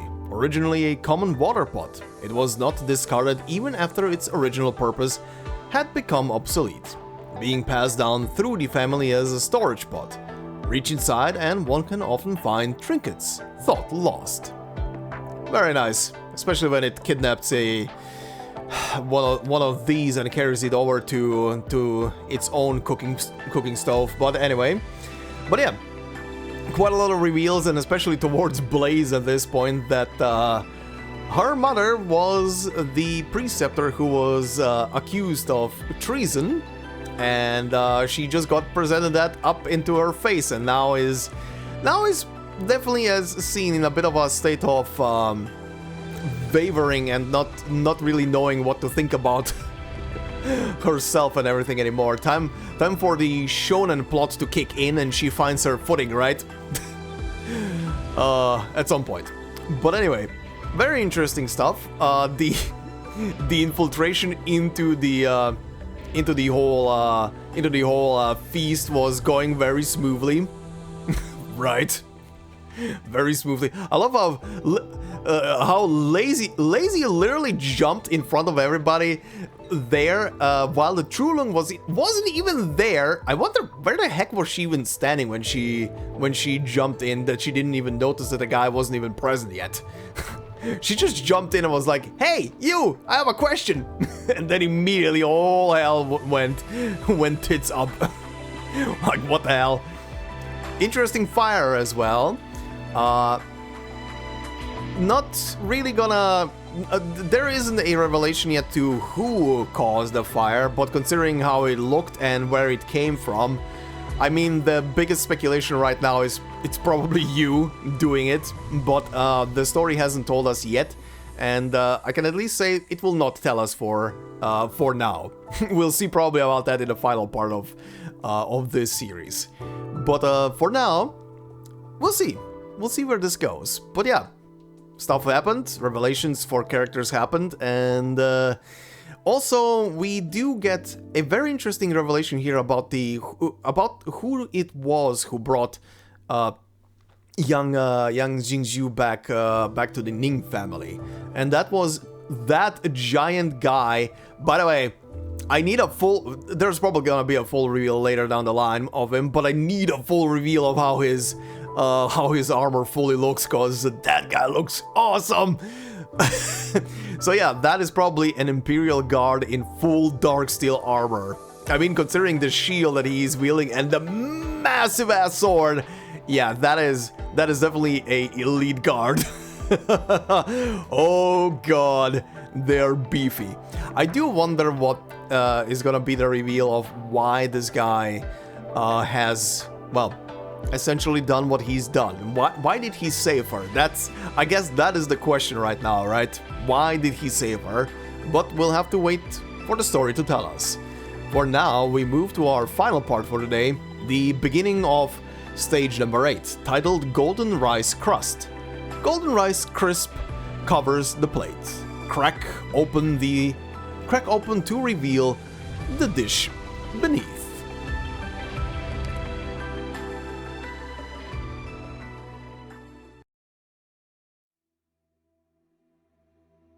Flashback. One tangerine cake to go, please. Oh, you're here. Sending it to Victoria this time as well? No, not sending it. I need to go back right away, though it's hard to say if I even can go back. This time... just a snack for the road. Wow, your cough's gotten pretty bad. I don't think you should be eating sweets right now. I'll boil you a bowl of loquat soup. I'm fine. It's not to do with my lungs. Doesn't matter where the problem is. You've got to take care of yourself. You've seen a doctor about it. Yes. I don't have much time left, apparently. I'd say I'm beyond having to mind what I eat. Uh-huh? It's fine. Everyone has to die someday. I've done pretty much everything I need to get done. How can you say something like that? Didn't you say you still have family in Victoria? They're waiting for you to go home.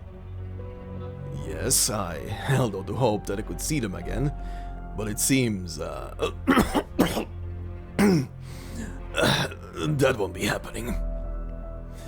I might have been a useless good-for-nothing my entire life, but at least I can say I haven't disgraced what little ideals and righteousness I still have in me. But only now that I'm at the end have I realized I owe them far too much. Isn't that just how people are? Things like that happen from time to time. If you try and be the perfect people pleaser, you're a fool. But surely you still want to go home, right? I want to see them, but if I don't, they'll have easier lives. That's just how people are. If you want to get something done, you need to put something down. Everyone else has put their things down, so I should too. I have been in your care for so many years now, young chef. Even my final few words in this reverie of mine are for your ears only. Then... is there still something you want? I want...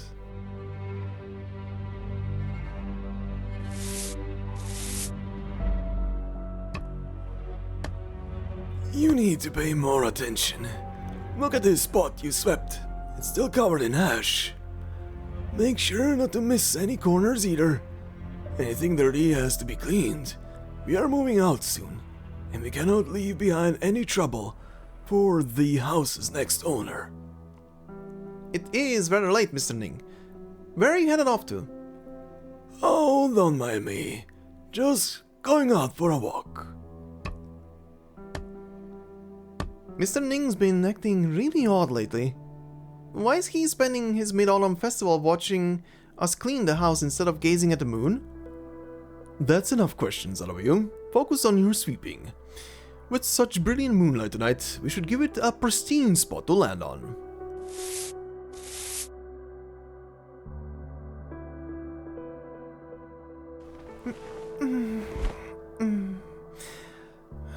How did I get here?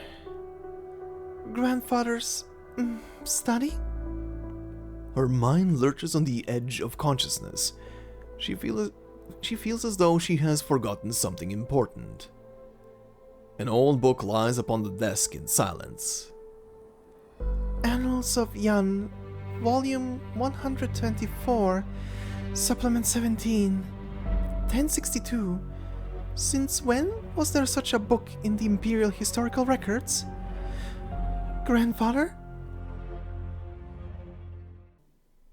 It's been years since there was a criminal thrown into the 5th floor of this prison. What's the story tonight? Assassinating someone at court. The Imperial Guard themselves are dragging the culprit there.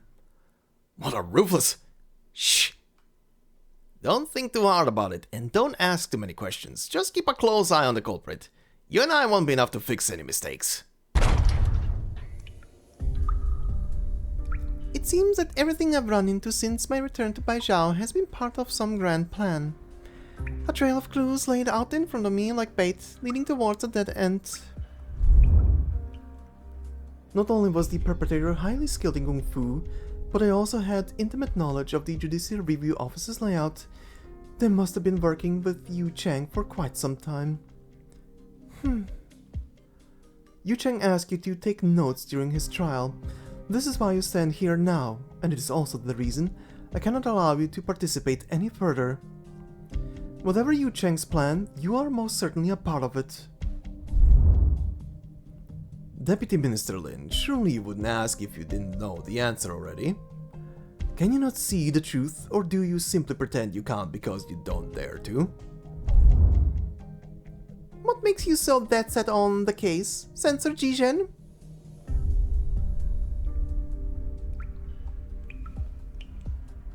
As the moon slowly sinks into the west, their light passes through the barred window and scatters on the far wall of the cell. The night air condenses into dew beating on Lin Qingyan's brow. Were it not for the scent of mold, this prison would actually be a good place to meditate. Indeed, while I was waiting here, I managed to figure out many things that have been on my mind. It was you who set the scrollery on fire. Was it an answer I gave you here, or one you puzzled out beforehand?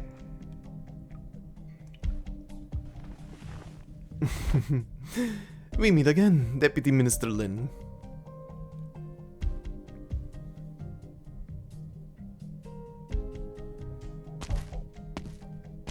Hey, I'm not in the mood to discuss snacks with you right now. I've got people to save. Calm down, take it easy. Is it any use being so high-strung when you have so much to do? What do you know? All I know is that if the heat ain't right, don't take off the lid. You can't skip out on meals if you have something big to do. If you don't eat, you're not getting anything done. Here, try this. Is this the tangerine cake you're looking for? Weren't you always saying I wouldn't be able to find it, even if I searched all of Baizao? I also said I'm the best chef in all of Baizao. As long as the taste exists, I can replicate it. And this one's my own creation. It won't count for a bet. Isn't this the same tangerine cake you made before? Despite her skepticism, Blaze shoves a cake into her mouth.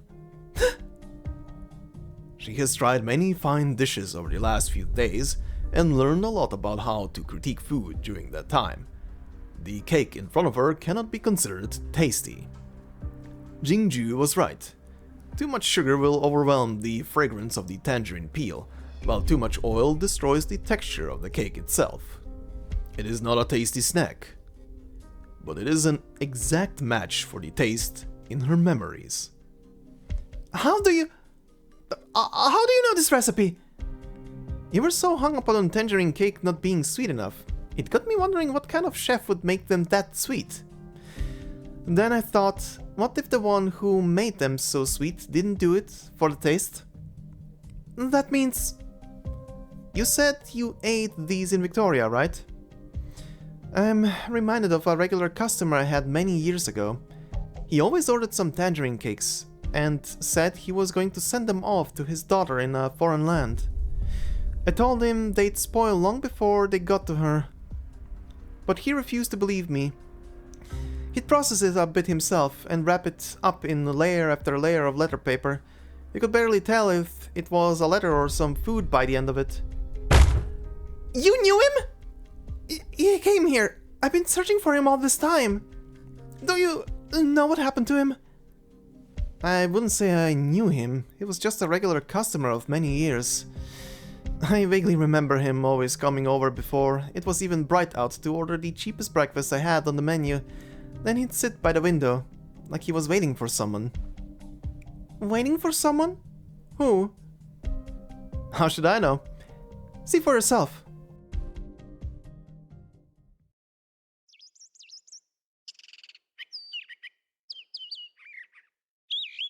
Day breaks. The faint full moons brush against the horizon. As the night comes to a close, there are perhaps many in slumber, enjoying dreams of happy reunions. Diligent hawkers are up early setting up their stalls, their shouts echoing down the streets, rousing the sleepers of the metropolis. Blaze spots a familiar figure by the street corner.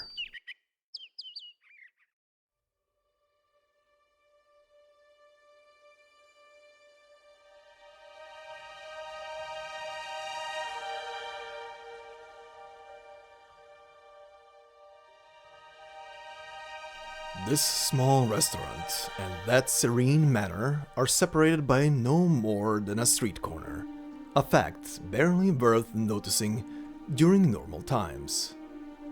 Was this what he was looking at, year after year?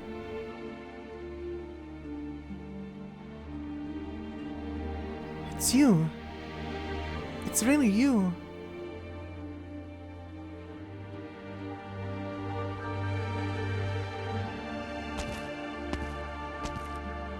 You're here. I never thought I would see you again in my lifetime.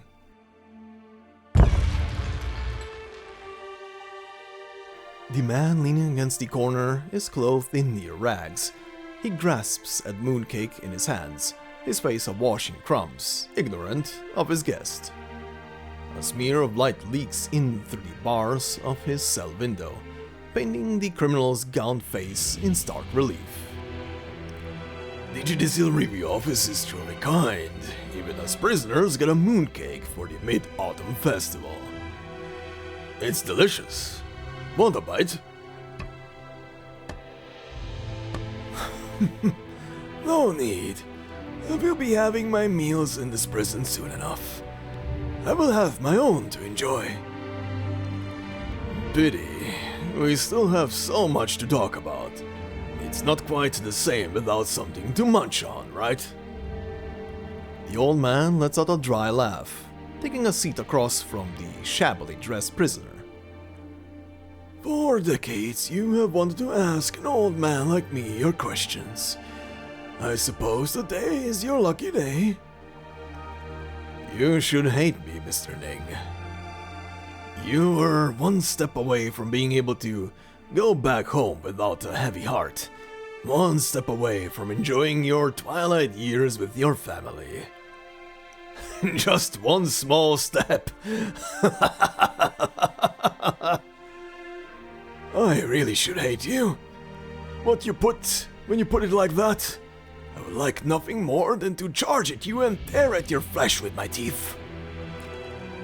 But on second thought, you have given up decades of your life and your position as Deputy Minister at the Judicial Review Office for me, spending the rest of your years within this cell. No matter how you look at it, it should be you who hates me. You're overthinking it, Mr. Ning. I said it before, but I was never any good at my job or at being a decent human being. Not like Gushuan. I'm a glutton, you see. The type that loves sniffing out deep hidden truths. I tore open shells to get at the flesh and got addicted to the sweet, sweet taste of marrow. I'll do anything for it, even if it leaves my hands bloodied and my teeth shattered. During all these years, you were the biggest, plumpest shell beast on my dining table. How could I ever hate you? Even if I were to hate, it wouldn't be for anything on my side. Your teeth are still in fine shape. I never saw them chipped while they were gnawing on my old bones. But Yu Cheng, why were you so sure I would have come to see you today? If I had just walked away from all this, all your plots and plans would have gone to waste, no? Because I understand you. I understand you far too well, Mr. Ning.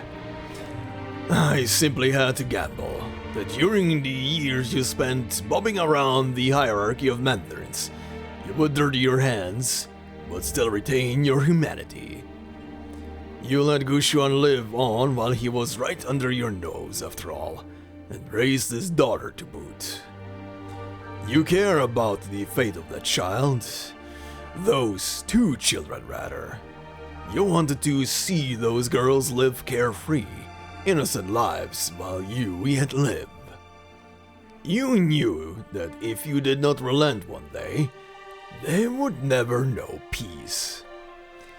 And so you came to see me. You had to. You have looked into these matters already. It seems you managed to find out most of what should have been found out. How long did it take you? I only finished deciphering the clues and pieced them all together last year. It shames me to admit as a deputy minister, but my pace was a bit too slow. Gu Xuan, on the other hand, he managed to figure it out all years ago. I'd never considered that. The year he returned to Baizao, you managed to put him under your watch, but you never thought he would copy decades worth of letters from your home. By peering through all those letters between Grand Mandarins and nobles, he, a 9th rank ceremonial officer, found every survivor of the murder case. He unraveled the threads and pieced the truth together. Gu Xuan's diligence knew no bounds. I underestimated him. Anything more you wish to say, Mr. Ning? What is there left to say? What sins must be admitted, I shall admit. I really did send someone to kill the Minister of Justice who presided over the Grand Preceptor's case. But not because he accused me of being the Grand Preceptor's collaborator in treason. Rather because the Grand Preceptor's treason was a miscarriage of justice all along.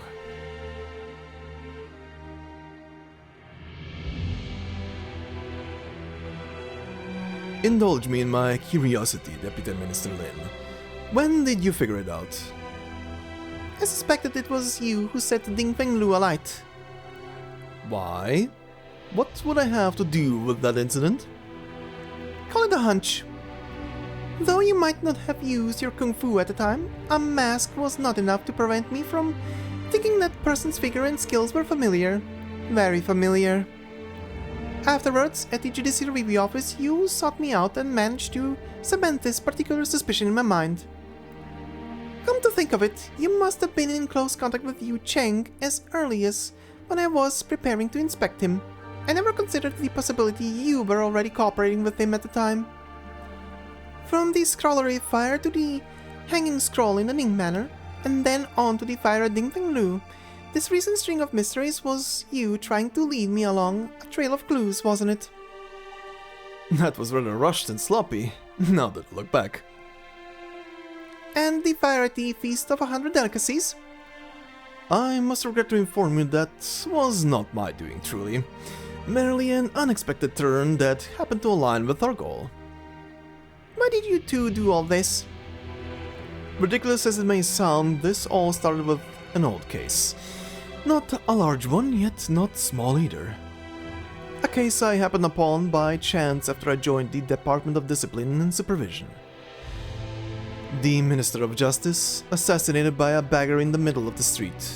A case I could barely believe, yet one hastily closed without meaningful build-up or a satisfying conclusion. Though the assassin had been executed, his identity, his motive, there were simply too many vague unknowns in the file. As I dug deeper, I noticed that every thread led towards an even bigger case. A case that had snipped all those threads short. The Grand Preceptor's treason. You've investigated that case too. The betrayal of the 3 Grand Ministers, a case large enough to shake the court, and one that implicates countless others. Forget finding the truth, even just mentioning the Grand Preceptor's name at the time was the greatest of taboos. The Grand Preceptor incited the Prince to regicide. This was all the history books had to say on the matter. But nobody knows the truth of what happened the night the old True Lung passed away. Who was it who mobilized the city guard? Who went into the palace? Only later did I realize I was not the only one looking into this case. Was this how you get to know Yu Cheng? Should I rather call it foul beasts of a feather? Or friendship at first sight? You said the two of you weren't able to follow the trail, so how did you determine the Grand Preceptor was wrongly accused? It wasn't our research that led to this conclusion. The one who brought everything to light was Gu Xuan.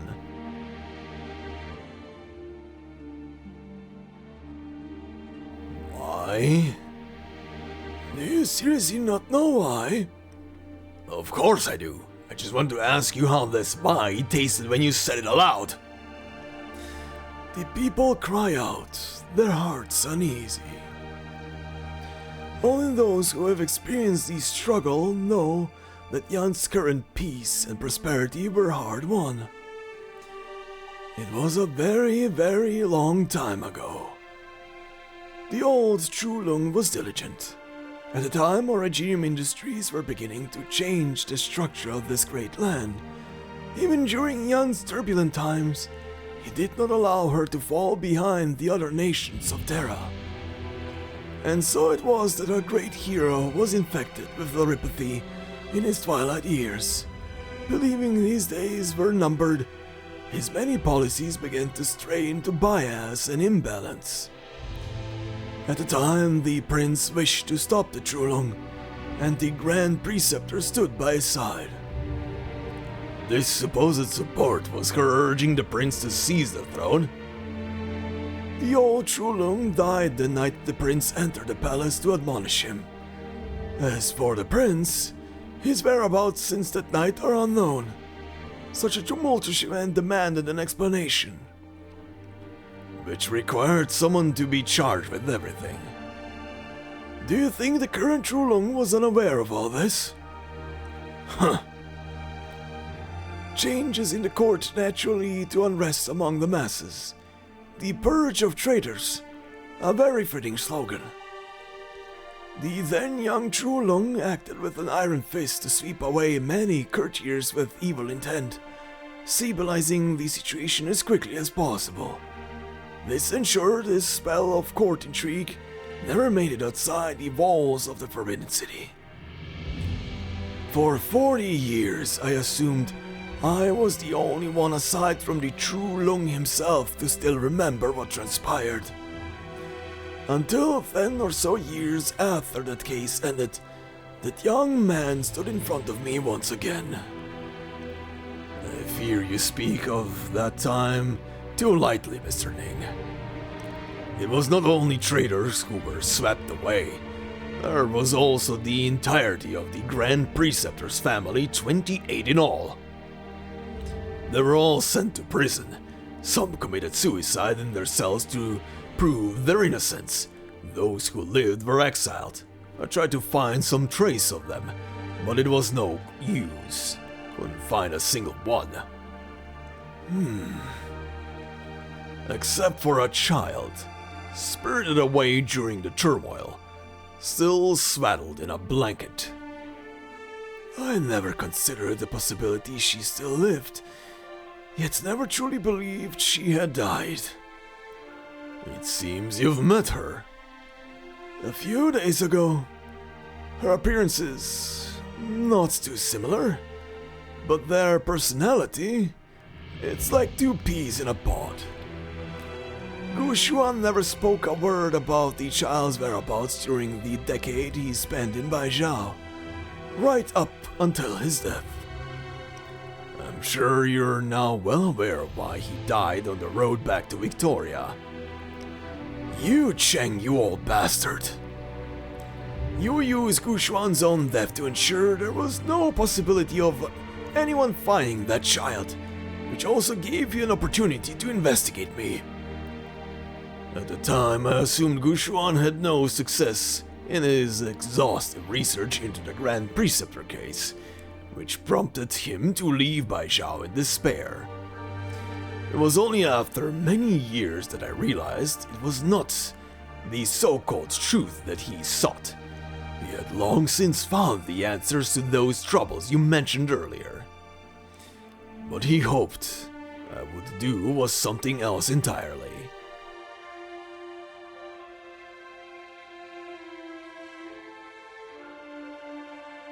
I don't understand. Are you telling me you two knew all along that Blaze was the orphan from that case? Your investigation should have already revealed that Gu Xuan and Yu Cheng knew each other.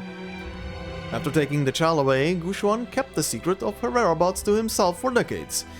But before he met his untimely end, he confided in the only friend he had, Yu Cheng. After his death, Yu Cheng immediately began to search for her. However, he was unable to personally act as deputy minister at the Judicial Review Office. He entrusted the task of performing discreet inquiries to me, far from the center of court politics, so as to not attract attention. By the time I found her in Victoria, she was already infected. I could not take her back to Baizao right away. For the sake of protecting her, I had no choice but to place her in the care of a medical organization that treated the infected. So it was you. You were already aligned at the time, I see. But you were also part of this plan from early on, Deputy Minister Lin. What do you mean? How was it you were able to find Blaze's trail? How were you able to come across those files pertaining to her past? Surely you just attribute them to chance. Yu Cheng would not have told you these himself. The risk was too great. There could not be a third person who knew of this in all of Terra. But he was always searching for a suitable candidate, one with courage, who stood for truth. He has long since been ready to give his life for this cause. I'm happy to dirty my hands doing what must be done in his stead. But it's not enough. We needed someone pure and innocent, one who could use honest means to lay bare the truth. It's nearly time. We still have one last opportunity. Do you still wish to bring the truth out into the light of day, Deputy Minister Lin?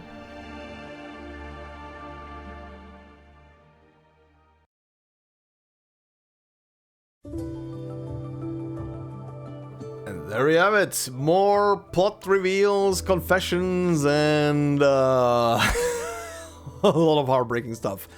I didn't address it in the previous section, but yeah, I don't think anybody is surprised at this point that Yu is the one who was making the tangerine cakes that that Blaze is looking for the entire time. And yeah, I was kind of already suspecting it that the sweetness of the cakes was probably coming from the fact that he was making special kinds of cakes that were supposed to last probably a long while until they would reach Victoria and still be edible, you know? Again, in this world, there is sadly no, you sit on a plane for like 8 hours and you reach another country, or less or more, however so, like, but this is one of those worlds where you sit into a truck and you're gonna be gunning for like a week until you get to another city, not country, by the way, city. But yeah. And yeah, also big reveals about Gushuan as well, about Blaze's dad, about the fact that he is actually the one who figured a lot of stuff out behind the scenes. He was also very sick apparently, which again, I am honestly, unless someone is gonna say something super specific in the next part, I'm really convinced at this point that he really just died because probably his condition kicked in and he got swept away by that river he was helping people through. Like, I legitimately just think he just died because because his lungs gave out or something. But yeah, a lot of reveals. Old man Ning also confessing to his stuff. Old man you pretty much confirming about how much he knew and when he knew it. That he was also roping, that Lazy was also being roped in. Then we get a reveal of who the guy was who was setting the fires, and yeah, a lot of stuff. And then also the very heartbreaking thing of why Gushuan was every morning at Yu's restaurant essentially. That scene is such a I don't even know, bittersweetness. Is that the correct phrase to form there for that one? Sadness and happiness at the same time, bittersweetness. I mean, the guy was literally sitting at that window every early morning. He came as early as possible just so he could sit at that window, enjoy his meal, and then from afar watch his daughter as she would go about her day. Cause obviously that was the only way he could actually see his own daughter, his own flesh and blood do anything without actually raising suspicion that he is the father to other people. Outside of Ning, Ning obviously knew, yeah, that was a scene, and I do wonder, it's obviously not confirmed here, but I think Blaze has now finally put stuff together, judging by that reaction, but again, we'll see in the next part if that is the case, but we'll see. We'll see what happens. So far, again, the story is very interesting, and I'm looking forward to seeing more of it, or rather, to finishing it, because next time we will be definitely finishing the story. Only the rest of stage 8 left, then there is stage 9, and I presume there is nothing past 9, outside of probably a cutscene? Yeah, 9 is the last one, in here at least. So yeah, next time we're gonna wrap the story up. Next episode should be probably out by the end of this week, unless something pushes it back into next week, but that should not be the case. But yeah, anyway, I'm excited to see the rest. Hopefully you all are as well. But in the meantime, enjoy the clips at the end of this part, and of course, as always, please consider leaving a like. It would help out a lot. If you're new to the channel, consider subscribing. There is a shit ton of Arknights content on the channel if you just want to sit back and listen to it and or watch it and absorb all of the stories. And of course, if you want to support me more directly, memberships are open, but no video will be ever behind a membership. It is purely there for support. So thank you very much to all the members already doing so. Leave a comment as well. That would help out a lot for the algorithm, and I can see how everybody's enjoying the story. And yeah, as always, I hope you all have a fantastic day wherever you are, and I will see you in the next part. Until then, bye-bye. It is Lin Jinyan's written resignation. Oh, damn! Oh, damn! Okay, she's making moves. I ask that your Imperial Majesty reconsider. Are they actually gonna show the guy finally? I mean, come on, this is Wei and Wu's brother. Can we finally see him? Is he gonna look just like Wei and Wu, but like with a different color palette? That would be hilarious. Shh! Someone's coming. Hide! Under the stove. That's fucking cramped her in that. Oh, why? Cramped her into the cabinet. I hope Blaze managed to make it out by now. Ow. Oh my god, who the fuck is this guy? Oh, this is the guy from the beginning that appeared in like that brief flash. Who are you? Okay, this guy is definitely from the guard, from the elite unit, and that is definitely dark steel armor. Was it an answer I gave you here, or one you puzzled out beforehand? Yep. Hey, actual face reveal.